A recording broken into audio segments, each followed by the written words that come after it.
guys, so maaga po kami nagsimula ng aming sacrifice kasi pupunta kami magkaroon kami ng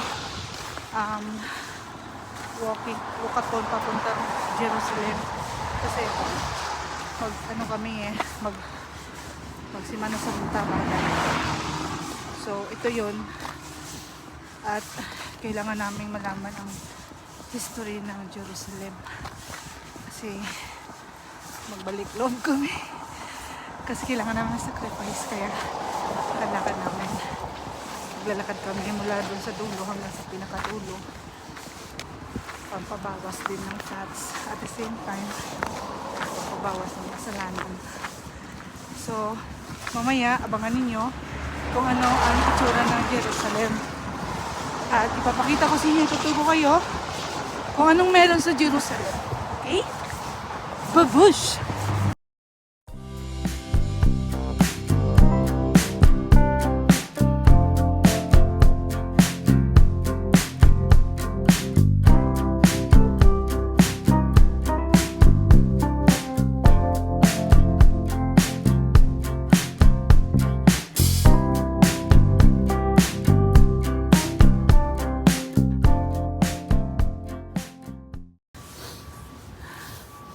Okay guys, talagang grabing pagsubok ang aming naranasan bago lang makarating itong Jerusalem na to.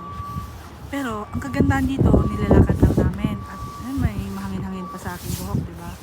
So guys, welcome to Jerusalem Restaurant.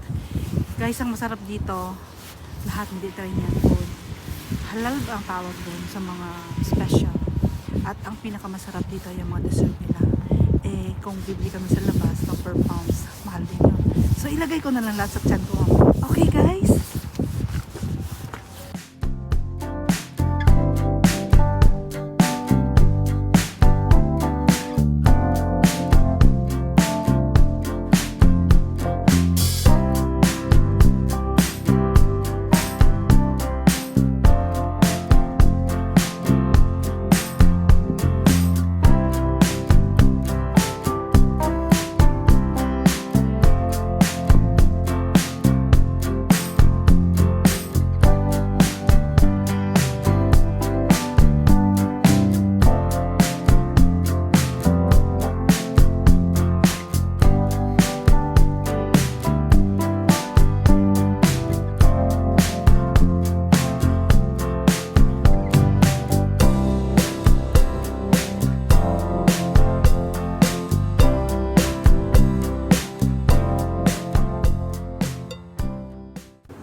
So nakita nyo ba?